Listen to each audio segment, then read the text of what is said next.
Empowered Birth family, how are you today? I have my special guest, Desiree. We were chatting last week. We had an amazing session just learning about what we're doing. And Desiree wants to talk to you today about what she has seen when it comes to the CPS threat that comes up in your pregnancy or when you're birthing.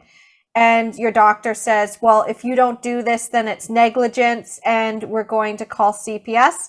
This is so horrible. I've seen this happen to so many people. In fact, there's one family that I'm working with right now to help her navigate. But when I found Desiree inside of the Coalition of Breech Birth group, I just knew I had to talk to her. So Desiree, thank you so much for agreeing to speak to the group. Well, thank you for having me, Carly. Yes, CPS has been a big threat in pregnancy for a while now. And just really kind of floating to the top that we're kind of getting to the point where we talk about it. My connection with CPS is that my mom, even before I even thought anything about birth, didn't really, and this was a kid, even before I knew anything about birth, but my mom was a CPS worker in Maryland. And just being around, kids learn by just being around their parents. And I was in about high school and she would talk about like just the different cases and what that looked like and the legalities of it. And like what they actually as a CPS worker could and couldn't do. And so never really did anything with it because I just didn't have a need for it. And then when I decided to go to school to become a doctor at FIU in Miami, I realized what I was learning did not match what I had seen in births because I am the youngest of 9 and I have over 23 nieces and nephews. So what I had seen in birth did not match what I was learning. And so that was just a great shock to me. And then just going into and getting more intrigued about it, like it's like for me, the more you put fire under me, the more I read and realize they put fire under me. Like, this ain't right. I got to tell everybody about it. Everybody got to know. And so I started working with families and I started learning more about the threats of CPS. Here in the United States, different states have different cannabis laws. And so cannabis laws affects your, CPS scenario case in the hospitals. And one of the things that I learned is that every test that you take in the hospital, you should be consenting to, and that they can't even actually give your test information over to CPS because you didn't consent for them. It's can still fall under the HIPAA law. So they're like, oh, well, CPS need to call if I have cannabis, THC in my system because we know that it goes into the baby system. Because what they'll do is they'll test the diaper, which is like one of the scenarios. And it's like, so say that does happen. You have the right to refuse to give out your bodily fluids. You can say that, you didn't have a right to test my bodily fluids. You didn't receive a go from me. And it's just being mindful and reading what we're given, the information, the paperwork that we're given in the hospitals. Because oftentimes it doesn't say that you consent to everything. It says on a lot of the paperwork that you need to get authorization, like for you to get an epidural, you have to sign for it. For you to get Pitocin, they have to come in, you have to, it's noted in them notes charts that you consented to that, So with CPS, it falls under that same category. You can, if you, like I said, I have a lot of families that depend on what state they're in, cannabis can be seen as illegal. You can consent and say, do not test. I do not want any test on none, me and my baby, without my signature authorization. That right there catches them because they cannot do anything. They cannot test the baby's diapers. They cannot take blood and test it unless you have consented to it. That is the only way insurance pays for that. Nice.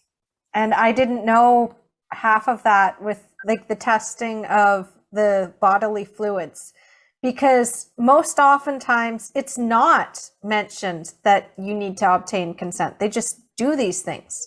And you think that you have to comply, especially when they scare you with CPS. You're like, if I don't comply, Can you talk a little bit about the idea that people need to just cooperate with CPS? Because this is something that so many of us have been told, including the tone policing. Mhm. And like you had such great points about that when we were chatting last week. There's a lot of manipulation around certain words. Like when someone says like, oh, you should cooperate with CPS. CPS is there to investigate, you know. The more information that you give them, the more information they have to open a case. They cannot actually open a case unless they have information. Who can they get the information from about you? You. So when people often sounds like, oh, you need to cooperate. No, you do not. Cooperating gets your children taken away a lot of the times. And I'm gonna be dangerous, say about 75% of the times. Because again, it allows them to take videos of, you know, they may ask to come in and say, oh, we want to see where the babies live, where the baby lives. If there is no documentation saying that this baby is malnutrition, because it just came out, if there's no documentation of domestic violence, if there's no documentation of any negligence in the form of harm to a child, they have no right to see where that baby lives at, because there is no probable cause. They are the police of children, is what I like to call them. Police job is to investigate. It's not your job to cooperate. You pay them for them to do the investigation, not for you to do it, you know? And so when I say that, when I say cooperation is simply saying no, oh, you know, CPS work, I had a client where CPS came to their house and wanted to come in, wanted to see where the baby lived and everything else. And I asked them to tell them where's their paperwork at, and to not open the door for them, and if they had a police escort. If a CPS worker comes to your house, they have no rights to anything unless they have a judge signed court order and a police escort to enforce it, because they are not there to enforce. They are there to provide you and pretty much kind of serve you with that paperwork. So if there is no paperwork, and oh my gosh, I've had at least 4 or 5 clients that have had dealt with, so if there's never any paperwork, you ask them, well, what's the, you know, you'd be like, oh, well, can you email me all the documentation? I have yet to have a client that have gotten any documentation emailed to them. So making sure that you get things written down. When they come to your house, video them, you know, and a lot of them will say, you can't video me. That is a lie. They'll say, you can't video me. I can't video you well, you're not welcome to come out my house if I can't video you, you know, like, and how is it I can video the police officer, but I can't video you? What makes you higher than a police officer? So it's like those little things are manipulative things that they do in order for them to be able to write a case up. Mm-hmm. Yeah, and I mean, the whole thing is like, you don't have to say it in a way that's going to be like, you can't come into my house, F you. Like, that's not what we're talking about. It's more like, no, I will let you in when I see a warrant. I will let you in when I see the paperwork, because they have to do their job. And I love that. I love how you shared that, because it was just like, yes, that makes so much sense. It's protection of yourself. Yeah. It's protection of yourself. It's, you know, and you can say any kind of way you want. It's your house. Like, because they come back too many times. Like, I done told y'all, you know, sometimes enough is enough. I always say the first time, I'm always stern and short to the point, because you don't want to give them any more information than you need to. It'll be the same thing with your interacting with a police officer. You're stern and you're short to the point. Yes, we have a case opened on you. Who was the case opened by? What is the, you know what I'm saying, what is the case number? What is your name? Who, you know what I'm saying, who is your manager? You know, what are the proper steps? Like, they should have all of that. They should be able to provide you that, you know, the case is open for so-and-so days until we receive this. After I think 21 days or 45 days, it's between, I'm not even 100% sure, but look it up. After a certain amount of days, they have to close your case if they don't receive any information. They have to. So all of my clients, I'm like, well, what happened with the case? It's like, nothing. The case got closed. Yeah, because they cannot, what, they're going to stalk you and say, let me see your baby? Mm-hmm. No, they can't. You know, it's just being able to realize that it's a difference between authority and civil human rights. Like, what they're doing is an abuse of authority and is not a constitutional process. So you're requiring them to be compliant with the agency that they work for. You should never, ever invite anybody in your home if they don't have the proper paperwork. That means police included. It needs to have the proper paperwork signed by actual judge. Yeah. So we talked about the tone policing, and we talked about how they need to have the paperwork. And you gave the example of the THC after the baby's born. But can you comment a little bit on what happens when the baby is still inside the mother and they're saying, we're going to contact CPS to have your baby taken away at birth because you're not complying with, say, a C-section that they're recommending for breech? I have never actually had that issue come up with CPS being called before. Because there's no CPS. I know, That's right? so crazy. That's not even a plausible situation. You can't call CPS on a person choosing their own birthright. Your birthright is non-negotiable. And I don't know if people know that, but you can actually remove that doctor from your service.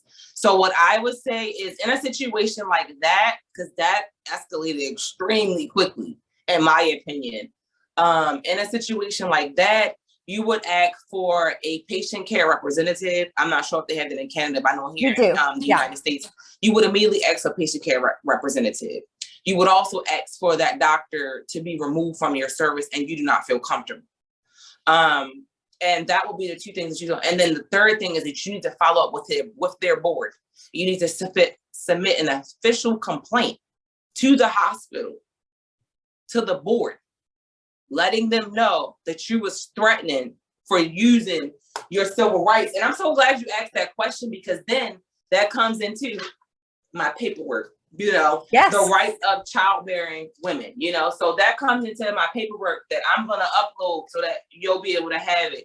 But that was such a good question to lead into that, because that is the fundamental problem, what you said, using scare tactics that actually don't even match. Like, oh, if you don't get the C-section, if you're, a lot of times we always hear, I've never heard CPS, I always hear the threat of the death of the baby as one. Oh, well, if you don't, you're at 41 weeks. If you don't come in here and get this done, the chances of your baby not making it is extremely high.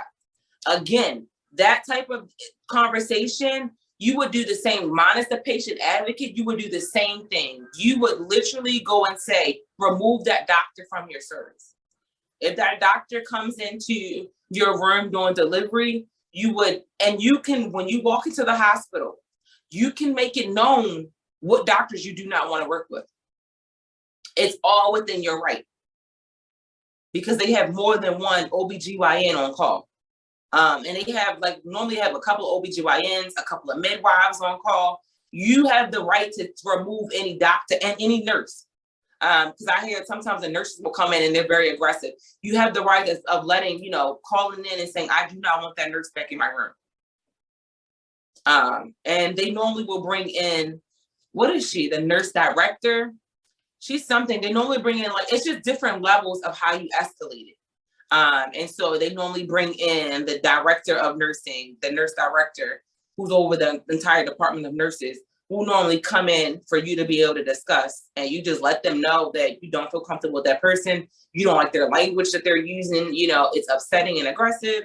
You pretty much use your willpower of your money. Your money is what gets you, because you can walk out of the hospital at AMA at any point in time. And so they know that. And they know that if they don't give you any services, they can't charge your insurance, whether it's state insurance or private insurance. And so I just wanted to read this statement, because I thought this is really, gearing to what we're talking about, the fundamental problems of maternity care in the US. The United States is the only wealthy, industrialized nation that does not guarantee access to essential health care for all pregnant and infants. So that's what you were saying, the fact that they can threaten you, that's not safe health care. Many women, especially those low income, lack access to adequate, like I had to highlight that word, adequate maternity care. That's like basic bare bottom. Like you might make it out of here alive care, you know?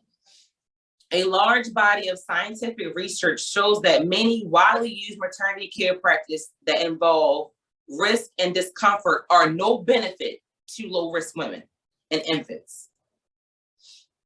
On the other hand, some practices that are clearly offer important benefits and not widely available in the US. Prime example of that is water births. We know that that's one of the most cheapest, cost effective and a good treatment in place of an epidural for low risk women. Because if we changed our maternity care system to where epidurals, because they come with such a high risk, they were only offered in the extreme cases rather than being widely used, like they're saying scientifically, it would be a lot healthier environment that will be more industrialized. So everybody would be saying like, oh girl, I went to the head of my baby in a birth pool, compared to every single 38-week low risk mom getting an induction and getting Pitocin because their body is not ready to start that process.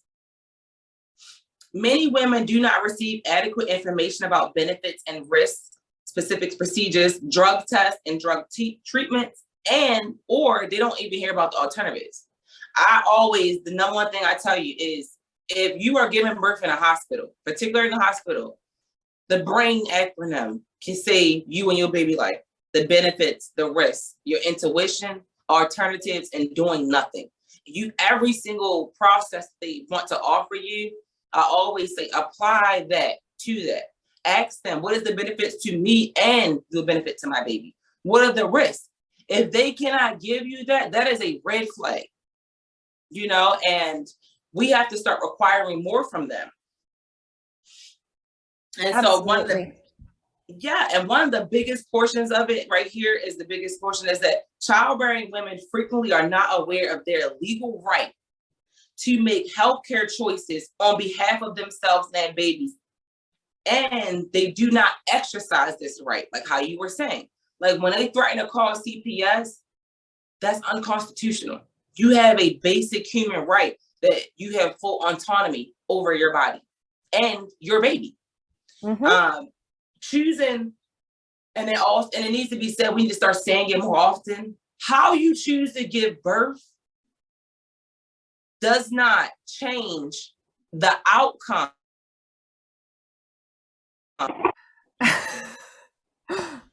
Oh dear. Just when we're on a roll too. Can you hear me? I can hear you now.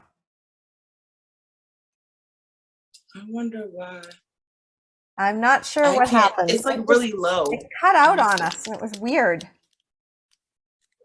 Sorry guys, we're having a little technical difficulty. Okay, can you hear me? I can hear you. Yay, we're back.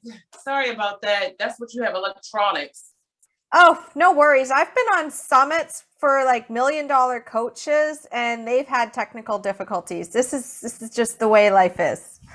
Yeah, he's cutting my car on because I'm getting my oil change, but I guess it's connected to my phone, and that's probably what happened to us last time. Oh. But I think I cut it off completely, so we should be good now. Yeah. But where were we?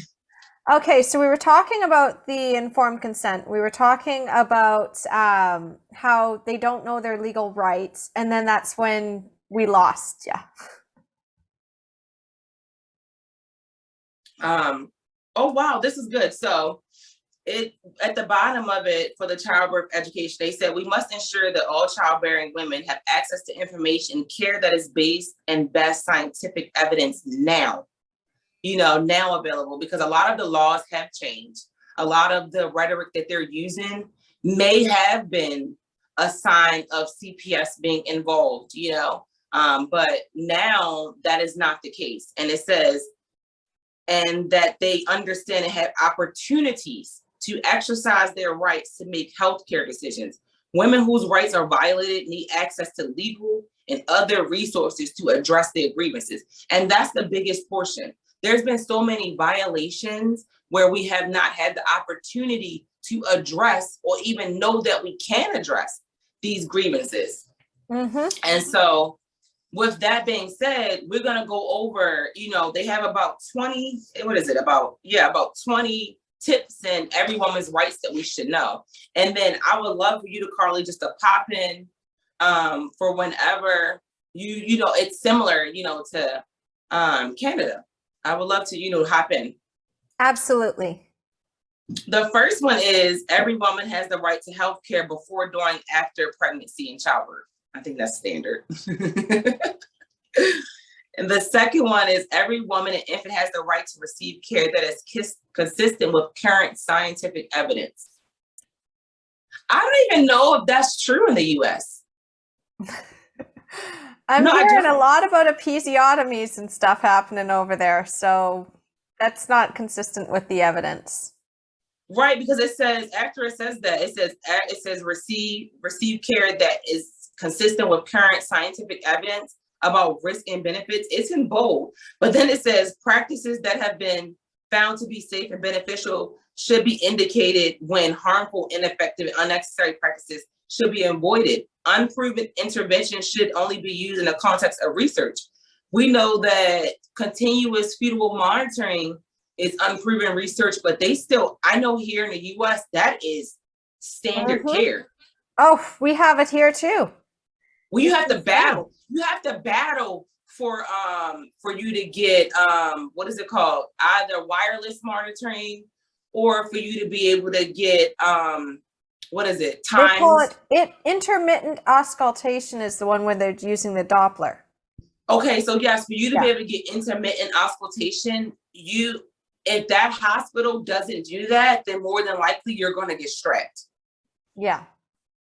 So I was laughing, but number two, we in the US, we really don't have that because like you said, they still do episiotomies here in the US at a high amount. They still also do inductions at 38 weeks for no current reasons. What else? We still have elective C-sections. If we know the death rate is higher with C-section because that's a major abdominal surgery, I don't think that it should be chosen electively. Like, I don't think that, I don't think that should be an option, unless you really go through a process of getting support and help. Because I know there is, some people that have mental issues, mental health problems where, C-section is chosen. That is not an elective C-section. That is a medically indicated one, because everybody, well, what if you have emotional? That is not considered an elective.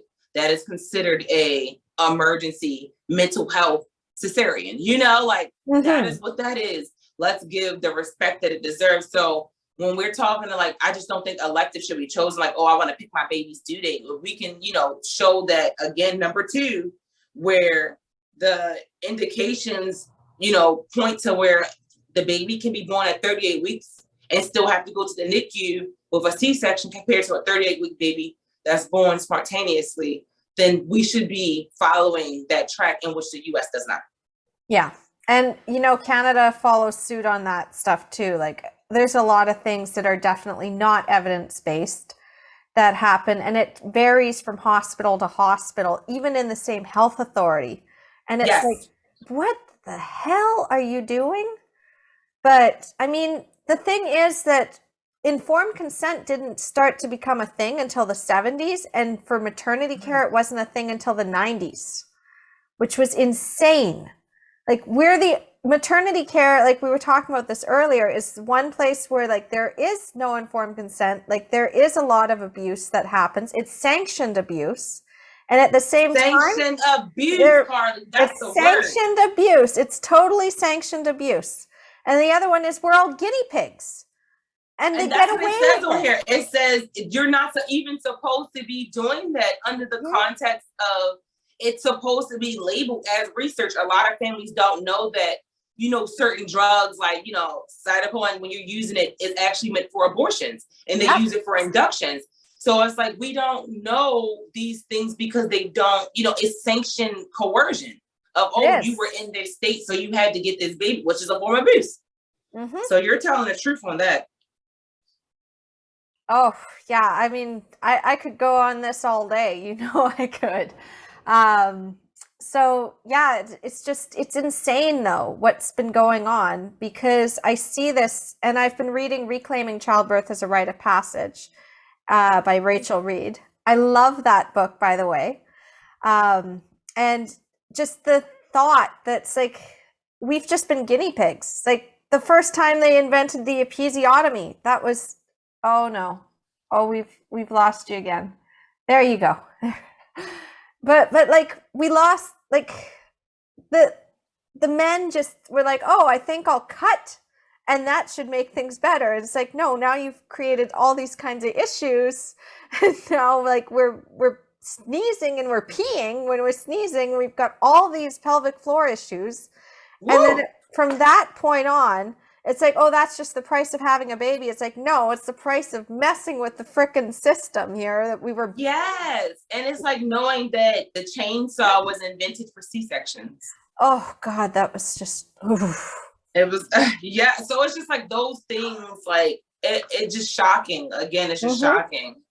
Number 3, every woman has the right to choose a midwife or a physician. A lot of people do not know, even if you are considered high risk, you're still constitutionally supposed to have the right to be able to choose, because midwives are trained to deal with higher risk, you know, for certain high risk situations. That in the United States, they label midwives for low risk only, but there's different type of midwives, which is unfortunate. Here in the United States, midwives are seen as second-class citizens. Even though midwifery is the foundation of the United States, Black midwifery to be specific, no, they do not recognize midwifery here. Particularly, I'm in Georgia, and the only thing that's recognized is CNM, certified nursing midwives, are recognized here. Every other midwife is considered practicing illegal here in Georgia. Yeah. Today. And see, in Canada, we didn't get midwives until like 1999, 2000s is when we finally got the registered midwives. And they're also treated as second class citizens. So it's still kind of the similar here, where, yeah, the midwives are allowed in the hospitals, they're allowed to practice, but only as far as the OBs will let them. And it's just, it's ridiculous. It's, I I think could it's go the on a same tangent. here. Yeah. I think it's the same here, but I think it's CNMs are allowed here. Like, Yeah. I know there you might have certified practicing midwives, or We have no. registered midwives. That's it. We have Oh, registered wow. It's the midwives, same and then thing we have then. traditional birth attendants that are underground and they don't advertise. Like you have to find them because Well, they're we the also ones have that are practicing CPMs, illegally. certified professional midwives too, though, that actually go to school, you know. So CPM is they're recognized by NARM, National Alliance of Registered Midwives. So that they're registered, and traditional will be a little bit more traditional birth attendants. We'll get on that. Yeah. I'm gonna leave that alone. But yeah, We'll leave that alone for now. yeah, because CPMs, CNMs, and certified midwives, all of them go under a category of a certified, a certification. CNM, certified nursing midwives, just that they're recognized by the nurses board, which has a bigger pool, than what NARM does. Yeah. Which is, even though North American registered midwives have been around for the longest and have the best scientific evidence-based outcomes, they're still not recognized here in the United States. I think it's only legal for some of them, and I think it's maybe about 10 to 15 states in the US that recognize all of them. Wow. Yeah, it's 10 to 15 very low. out of 50. It's very, very low. Wow. Very low. See, I'm learning something new every day about America. And here's another one that we don't oftentimes hear is every woman has the right to choose her birth setting from the full range of safe options available in her community on the basis of complete objective information of benefit, risk, and cost of these options.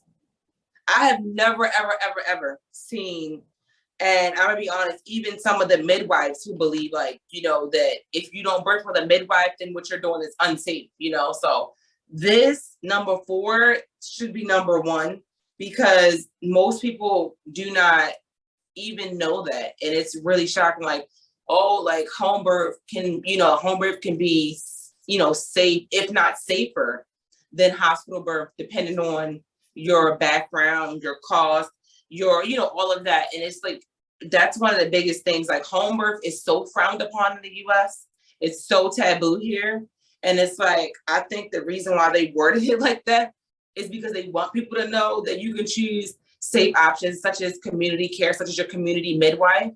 I'm not gonna say traditional birth attendant, but this is your community midwife. I think that that's a huge difference in like support and care. But most of the time, you don't know that that is a real option and that you actually have a right to choose that. Yeah. Because here, I don't know if y'all did that, but here, your insurance doesn't cover midwifery. What I've been able to do, though, in doula care is I personally have been contracting with the different insurance companies. So contracting with them to get them to, put me on as a national provider. Nice. So, yeah, I mean, it's just a lot of work, so if your doula or midwife has an NPI number, I'm able to give a drop down of codes, which most insurances recognize these codes because I can go onto their, website and pull up their codes. But if you really have a midwife, a community midwife or community doula that's out here doing the daggone thing, go ahead and write that to your, insurance provider and ask them what information do they need in order for y'all to get that covered. A lot of times we don't get the home births covered with these traditional midwives because we don't know that we have to fight for it. Mm-hmm. It all comes down to knowing that you have the right and that you can fight for it, and then figuring out how to do that in a way that's going to become effective. And yeah, I've told some clients in the past, it's like, your insurance might say no home birth, and you can still write into your insurance company and you can find a way around that. Because absolutely. Yeah. Absolutely, because you can ask them why is it no home birth, because they have to have what's the legality on y'all not covering a different birth setting. Yeah. Because it would be like, well, what is that? Because a lot of times they don't even know. They'll reach out to the higher ups and get back to you like, oh my gosh, there really is no legal. It just says that, but if you're receiving medical care, you still have midwifery, codes under there. You still have, because not everybody that works in the hospital is a doctor or a nurse. So you still have other codes, for different caregivers in the system. So it's been able, whoever is that medical coder, knowing those billing and coding. And I know a couple of underground traditional midwives who do have billers and coders. Yeah. They actually pay the extra couple of dollars here in the US to have them. But it's such a strenuous process to do that. Yeah, absolutely. And we are coming up on time. So we're probably going to have to put that handout on the website. Yeah, so they can want more. To do that.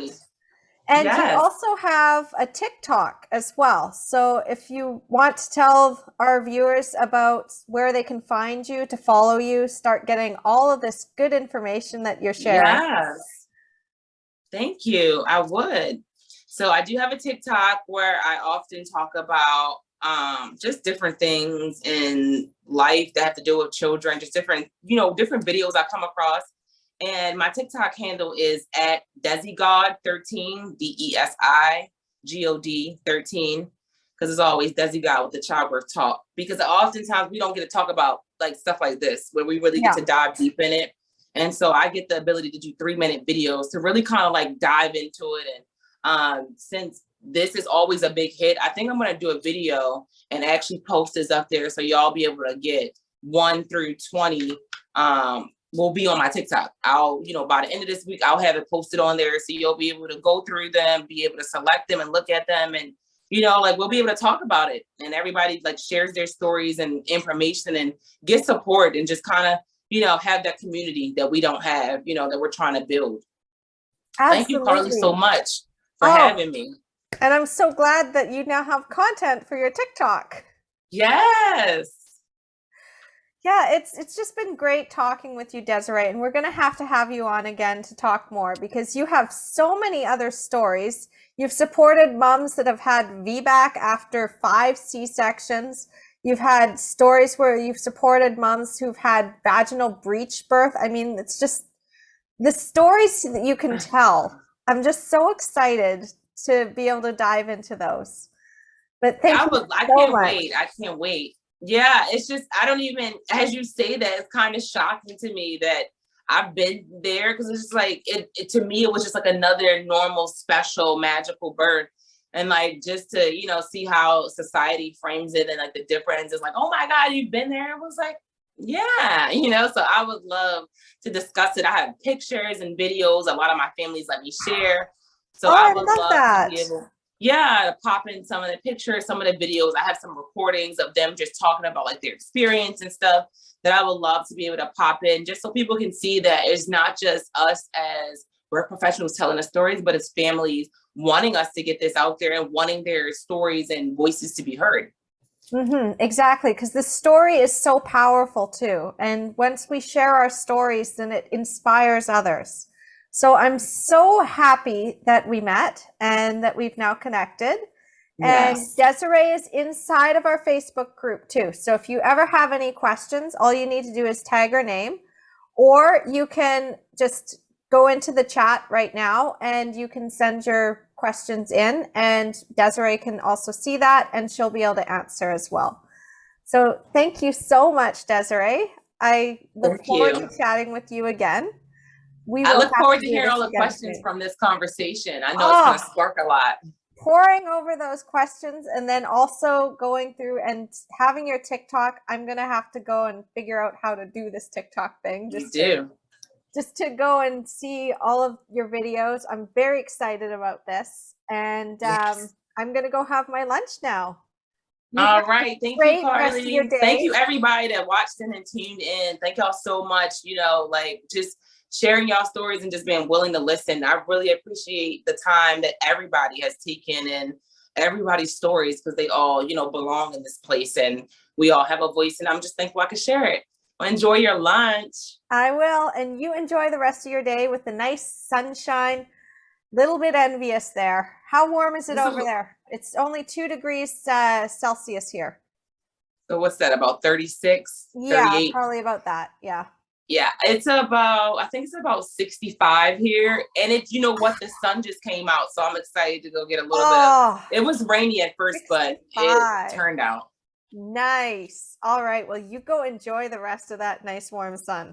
I Thank am you. envious. Well, you enjoy the rest of your day. Have some good food. I will. All right, Desiree. Ciao. Ciao. Oh, I just love it when I get to talk to people, especially amazing doulas who we are aligned with. And again, if you have any questions for Desiree, you can put them in the chat. And if you have any questions for me, you know where to find me. And you can also send me an email at carly@empoweringmomsbirth.ca. And I just want to remind you that it is so important to file a complaint. Desiree talked about that as well, how we need to file these complaints so that the care providers that are doing these things and going against our rights, they really aren't going to be able to stay in business for much longer, and they're not going to keep being able to do this. Because you might know your rights, but the thing is that even if you know it, if you don't file that complaint, it's going to happen to somebody else, and we don't want that. So if you have any questions about filing a complaint, I'm actually working on something right now with Jenny, and we can talk about that another time. Okay, I will see you next week. I love you. I appreciate you. Go be empowered. Take charge of your birth, and I'll see you soon.